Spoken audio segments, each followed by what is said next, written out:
La defensa europea, una necesidad urgente ante la sombra de la expansión rusa. En un discurso reciente, el presidente francés Emmanuel Macron ha puesto el dedo en la llaga. Europa necesita fortalecer su defensa.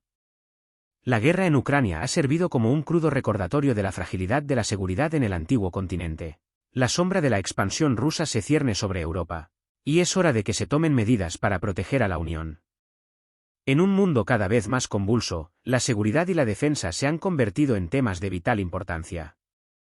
La Unión Europea, como actor global, no puede seguir dependiendo de la OTAN para su protección. Es hora de que Europa asuma la responsabilidad de su propia defensa.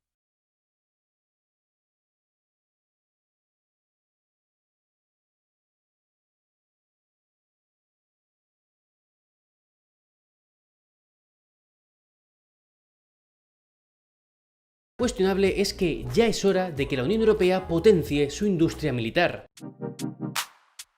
Ursula von der Leyen dijo en febrero que pronto presentará una estrategia común para la industria de defensa de la UE, con el fin de mejorar la producción militar y el suministro de armas. De hecho, un mes antes, en enero, el comisario de Mercado Interior, Thierry Breton, propuso destinar 3.000 millones de euros para aumentar la producción de equipos de defensa, aunque idealmente él querría crear un enorme fondo de defensa de la UE con 100.000 millones de euros. Y a pesar de que no se conocen los detalles del plan, todo apunta a que la compra conjunta de armas será una de las claves, porque en octubre de 2023 los países de la UE adoptaron un mecanismo para ello, llamado EDIRPA. La idea sería que, cuando al menos 3 países compren de manera conjunta, estos recibirán un reembolso parcial con cargo al presupuesto de la UE. Y es que la cuestión ahora no es invertir más en defensa o no. La necesidad de una defensa europea.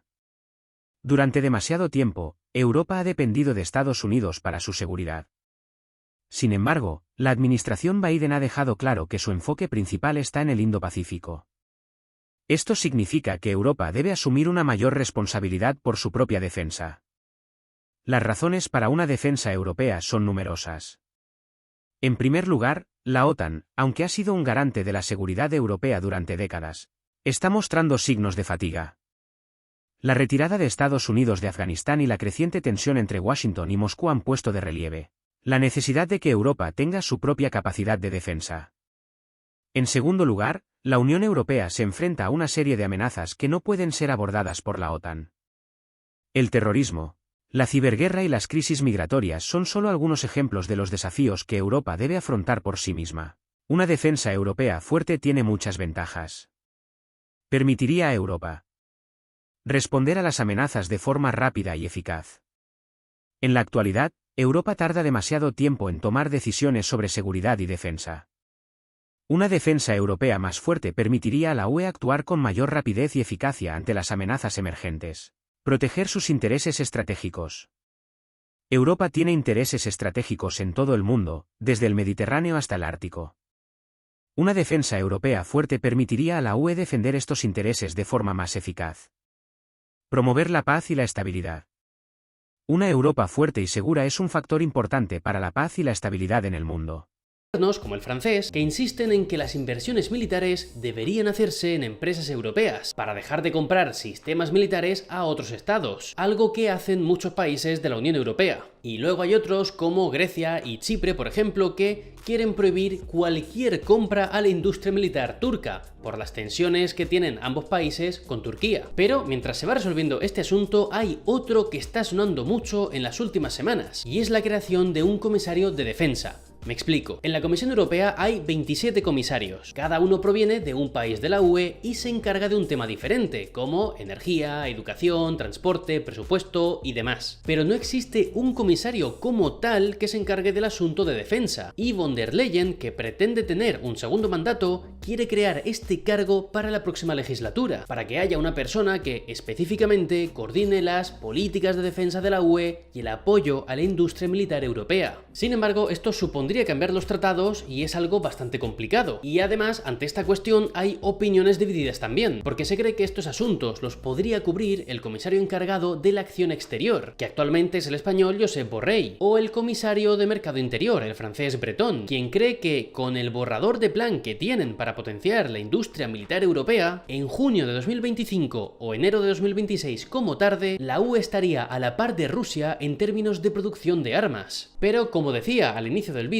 aún quedan muchos detalles por hacerse públicos y muchos debates por resolverse, como por ejemplo si el gasto en defensa de los países recibirá algún estatus especial en las reglas fiscales de la UE, para incentivar la inversión de los países, básicamente. Pero vaya, dos cosas quedan claras. A pesar de todas las discusiones sobre la defensa de la UE, no es el momento de crear un ejército de la Unión Europea, porque los países siguen sin querer hacerlo, y los asuntos de defensa son competencia de los países, y no de las instituciones de la UE. Y la segunda cosa que queda clara es que sí, el tema de defensa será uno de los más importantes durante el final de esta legislatura. Los indicios de la lucha de Rusia por recuperar su espacio vital. La guerra en Ucrania es solo el último capítulo en la larga lucha de Rusia por recuperar su espacio vital, perdido tras la disolución de la Unión Soviética. Las acciones recientes de Rusia lo han demostrado. Los siguientes hechos son ejemplos claros de la política imperialista de Putin. La anexión de Crimea en 2014. El apoyo a los separatistas prorrusos en el este de Ucrania. La intervención militar en Siria. La creciente militarización del Ártico. Todas estas acciones son parte de un patrón más amplio de comportamiento agresivo por parte de Rusia. Ante la amenaza rusa, la Unión Europea no puede seguir con una política de defensa débil e incoherente. Es hora de que Europa se una y desarrolle una defensa común capaz de disuadir a Rusia de cualquier intento de agresión. Para quienes se preguntaban si era posible que iniciara una guerra en Europa en contra de Rusia derivada de la actual operación especial de Rusia en Ucrania, después de escuchar al presidente de Francia, Emmanuel Macron, uno de los pocos países que tiene armamento nuclear, prácticamente deja al descubierto que la pregunta no es si habrá conflicto, sino cuándo empieza. Y aunque el tema parece sacado de una película, la verdad es que después de escuchar estas palabras, la población, no solo en Europa, sino en el resto del mundo, debe tomarse el tema muy en serio y por lo menos estar enterados de la situación. Así no sea al detalle, pero sí saber que existe una amenaza real de conflicto a gran escala. Antes de escuchar a Macron, revisemos este mapa para que se ubique espacialmente, y aquí le resalto a Rusia, a Ucrania y a Francia, los directamente implicados, aunque la verdad es que son muchos países. De eso hablaremos en detalle en otro video. Conclusión. La defensa europea no es una opción, es una necesidad. La guerra en Ucrania ha demostrado que Europa no puede seguir dependiendo de otros para su seguridad. Es hora de que Europa se una y construya una defensa fuerte y capaz. Para ello se debe aumentar el gasto en defensa, desarrollar capacidades militares comunes, fortalecer la cooperación entre las Fuerzas Armadas europeas. Solo así se podría garantizar la seguridad de Europa en las próximas décadas. El futuro de Europa está en juego. Europa debe construir una defensa continental fuerte para proteger su sistema de libertad, su seguridad y su prosperidad.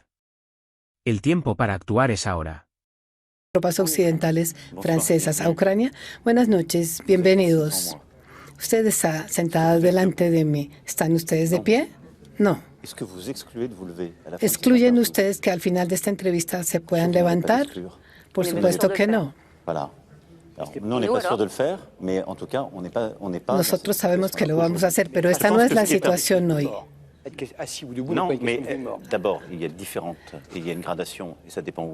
Hay diferentes grados. Hago esta comparación para explicar lo que significa no excluir opciones. Hay una razón para no hacerlo.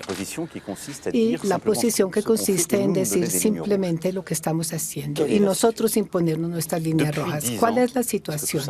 Desde hace 10 años, porque esto comenzó todo en 2014, Rusia lanzó una guerra de agresión contra Ucrania. En ese momento hicimos todo lo que se pudo para restablecer la paz. Los acuerdos de Minsk, las negociaciones bajo la égida de Francia y Alemania con Ucrania y con Rusia. Aquí, incluso en esta misma sala, tuvo lugar la única entrevista entre el presidente Zelensky y el presidente Putin el 9 de diciembre de 2019.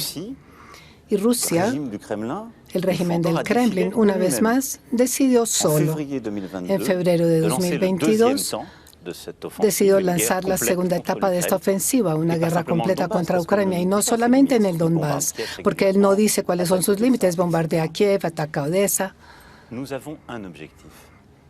Nosotros tenemos un objetivo. Rusia no puede y no debe ganar esta guerra. Desde hace 2 años hemos ayudado a Ucrania, y si las cosas llegan a degenerarse, solo sería responsabilidad de Rusia. Y nosotros, esto quiere decir que si hoy decidimos ser débiles, si frente a alguien que no tiene límites, frente a alguien que ha cruzado todos los límites que nos había dado, si le decimos ingenuamente, no iremos más allá de aquí o de allá, en ese momento no estamos decidiendo la paz, sino la derrota. Y usted decidió decirlo. Pero ese es un gesto muy fuerte, decidir decirlo. Claro, y lo asumo porque ese es el papel del presidente de la República en nuestras instituciones. El presidente de la República está a cargo de la defensa nacional, no hace comentarios, sino que decide por la seguridad de los franceses y las francesas. ¿Qué se juega en Ucrania? Es una guerra existencial para Europa y para Francia. Creo que de esto hablaremos más adelante porque es un tema clave. Entonces, yo decido porque después de 2 años de guerra, incluso después de haber hecho sistemáticamente lo que habíamos dicho que no íbamos a hacer, lo cual relativiza algunas palabras que sostienen algunos en toda Europa. Hace 2 años habíamos dicho que nunca enviaríamos tanques, decíamos que no enviaríamos misiles de medio alcance y lo hicimos. Pero hemos hecho lo que habíamos dicho que no. Hemos puesto demasiados límites en nuestro vocabulario, si puedo decirlo. No estamos en una escalada, no estamos en guerra contra Rusia. Simplemente hay que ser claros. No debemos dejar que Rusia gane. En este ensayo, hemos presentado algunos de los argumentos a favor de una defensa europea. La realidad es que la Unión Europea no puede seguir dependiendo de la OTAN para su protección. Es hora de que Europa se una y desarrolle una defensa común capaz de garantizar la seguridad de sus ciudadanos. Para más información, puedes consultar los siguientes recursos. La defensa europea, una necesidad urgente. La OTAN y la Unión Europea. La amenaza rusa. Muchas gracias por haber visto este vídeo sobre la defensa europea. Es un tema de vital importancia para el futuro del antiguo continente, y me alegra haber podido compartir mis ideas con ustedes. Espero que les haya resultado interesante e informativo. Si tienen alguna pregunta o comentario, no duden en dejarlo en la sección de comentarios. También les invito a que se suscriban a nuestro canal para no perderse nuestros próximos vídeos. Y si les ha gustado este vídeo, no duden en darle un like y compartirlo con sus amigos. Hasta la próxima. Gracias por tu atención.